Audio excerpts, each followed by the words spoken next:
നൈസമോൾ ഉൾപ്പെടെയുള്ള ആ കുടുംബങ്ങളുമായി ഞങ്ങൾ നിരന്തരം ബന്ധം പുലർത്തുന്നവരാണ്. അവരുടെ സന്തോഷത്തിലും അവരുടെ പ്രയാസത്തിലുമെല്ലാം പരമാവധി അവരോടൊപ്പം ചേരാൻ ശ്രമിക്കുന്നവരാണ് ഞങ്ങളെല്ലാവരും.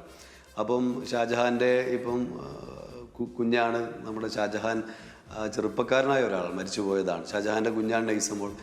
ഷാജഹാൻ്റെ ഭാര്യ ഉണ്ട്, നൈസമോളുടെ ഉമ്മയുണ്ട്. നൈസമോളുടെ ഉമ്മ ഇപ്പോൾ കുടുംബശ്രീയുടെ ഭാഗമായി ഒരു മൈക്രോ പ്ലാൻ തയ്യാറാക്കി. ഇപ്പോൾ ഈ ദുരന്തബാധിതർക്ക് ആവശ്യമായ ചെറിയ വ്യവസായങ്ങളും ചെറിയ കാര്യങ്ങളും ഒക്കെ തുടങ്ങാൻ, ഉപജീവന മാർഗം കണ്ടെത്താനുള്ള സർക്കാർ സഹായം കുടുംബശ്രീയുടെ ഭാഗമായി കൊടുത്തിരുന്നു. അതിൻ്റെ ഭാഗമായി ഇപ്പം കുട്ടികൾക്കുള്ള കുഞ്ഞുടുപ്പുകളും കളിപ്പാട്ടങ്ങളും എല്ലാം കച്ചവടം ചെയ്യുന്നൊരു സ്ഥാപനം മേപ്പാടി അങ്ങാടിയിൽ തുടങ്ങിയിട്ടുണ്ട്.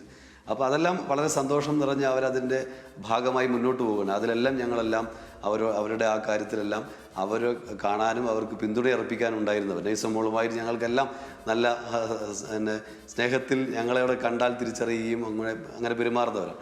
അപ്പോൾ അവിടെ പരിപാടിക്ക് വന്നപ്പോൾ നൈസമോൾ അവിടെയുണ്ട്. നൈസമോളെ കണ്ടു.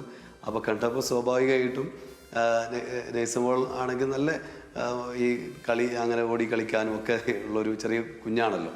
അപ്പോൾ പ്രധാനമന്ത്രിയോട് പോലും നമ്മൾ കാണേണ്ടത്, പ്രധാനമന്ത്രി ആശുപത്രിയിൽ നൈസമോൾ കിടക്കുന്ന സമയത്ത് പ്രധാനമന്ത്രി അവിടെ വന്നപ്പോൾ പ്രധാനമന്ത്രിയോട് പോലും ആ നൈസമോൾ ചിരികളായി നിന്നത് നമ്മൾ കണ്ടതാണ്. അപ്പോൾ ആ നിലയിൽ നൈസമോൾ അവിടെ ഉണ്ടായിരുന്നു. ഞങ്ങളെടുത്തു, അപ്പം അങ്ങോട്ട് കൊണ്ടുപോയി. അപ്പോൾ അത്രയേ ഉള്ളൂ. അവിടെ കൊണ്ടുപോയപ്പോൾ മുഖ്യമന്ത്രി കൃത്യമായി താലോലിക്കുകയും അവിടെ മുഖ്യമന്ത്രി മടിയിലിരുത്തുകയൊക്കെ ചെയ്ത ദൃശ്യങ്ങൾ നമ്മൾ കണ്ടതാണ്.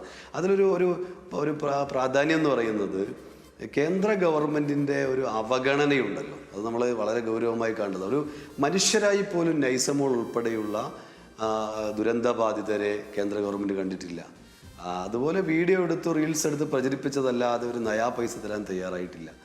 എന്നാൽ നൈസമോൾ ഉൾപ്പെടെയുള്ളവർക്ക് വീടൊരുങ്ങിയിരിക്കുന്നു. തീർച്ചയായും അത് വളരെ സന്തോഷകരമായ കാര്യമാണ്. ആ സന്തോഷം സ്വാഭാവികമായിട്ടും മുഖ്യമന്ത്രിയോടൊപ്പം ഇരിക്കുമ്പോൾ നാട്ടിനാകെ ഒരു സന്തോഷമുണ്ടാകും. ആ അർത്ഥത്തിൽ കണ്ടുകൊണ്ടാണ് അങ്ങോട്ട് കൊണ്ടുപോയത്. മുഖ്യമന്ത്രിയുടെ മടിയിലിരുന്നു. വളരെ സന്തോഷവതിയായി തന്നെ തിരിച്ചു വന്നു. അതാണ് അതിലുണ്ടായിട്ടുള്ള ഒരു കാര്യം.